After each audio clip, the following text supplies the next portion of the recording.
All right, let's start with the basics. We've got two main types of electricity: AC, which is alternating current, and DC, or direct current. Think of them like two ways energy likes to travel. DC is the simple one. It flows steadily in one direction, kind of like water running through a hose. Batteries, like the ones in your phone or Xbox controller, are all about DC. They just send energy one way and keep it steady. Now, AC is a little more dynamic. It sort of, switches directions back and forth super quickly. We're talking like 60 times per second in the US. This is the power you're getting out of your wall outlets. Your TV, your laptop charger, even your microwave when you're reheating pizza. They're all running on AC, so two different approaches and each one's got its strengths. Here's where it gets interesting. A lot of the tech you use every day actually works with both AC and DC, just in different ways. Like your gaming setup, right? The console itself, that's plugged into the wall, so it's using AC. But the controller you're holding? That's powered by a rechargeable battery, which is DC. It's a team effort. Phone chargers do something similar. They pull AC from the outlet, convert it into DC, and that's what charges your phone battery. Pretty clever, huh? Oh, and let me share a quick story. Back in college, I thought I knew all about AC and DC. One day, I'm helping my roommate set up some old speakers, and I totally mixed things up.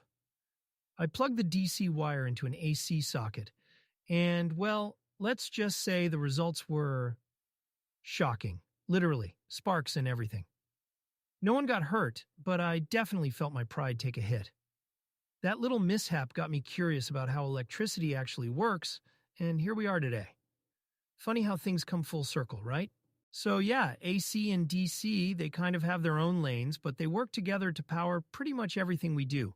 Whether it's portable gadgets or the stuff wired into your walls, it all works because engineers figured out how to make these systems play nice with one another. Okay, so let's rewind to the late 1800s, a time when electricity was just starting to power cities and transform daily life. Now, this wasn't a smooth process. Oh no, it actually turned into a full-blown rivalry known as the Battle of the Currents. You had two brilliant inventors squaring off: Thomas Edison, championing DC, direct current, and Nikola Tesla, pushing hard for AC, alternating current. It wasn't just a technical debate, it got personal and honestly pretty dramatic. Edison's idea was simple. DC was reliable, steady, and perfect for short distances. But here's the problem. It couldn't really travel far. Imagine trying to power an entire city on DC. You'd need a power station every mile or two. That's great if you're only lighting up a neighborhood, but obviously not ideal for growing towns and cities. Tesla, on the other hand, had this bold vision for AC. Unlike DC, AC could travel much longer distances without losing energy along the way. And the key to that? Transformers and alternators. These devices made it possible to ramp AC up to super high voltages for long-distance travel, then scale it back down for safe use in your house. It was a game changer. Thanks to Tesla, power plants could be far away from cities, delivering energy efficiently to thousands of homes. That's why almost all of us today rely on AC power lines to keep the lights on. Now, here's a little what-if scenario for you. Tesla wasn't just about AC. He had this wild idea for wireless power transmission. I'm talking about electricity flying through the air. No wires needed. Imagine charging your phone just by walking into a room, or running a whole city without any power lines overhead. That was Tesla's dream. It didn't quite pan out. Too expensive and not enough tech to back it up then. But can you even imagine how different our world would be if that idea had worked? It's kind of mind-blowing to think about, right? All right, we've talked about how AC and DC power shape the past and the present.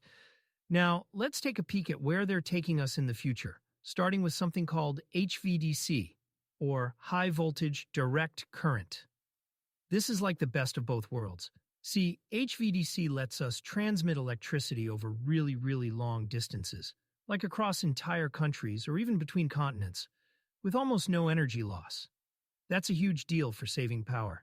Think of it as giving DC a much-needed upgrade so it can play on AC's level when we're talking about scale and efficiency.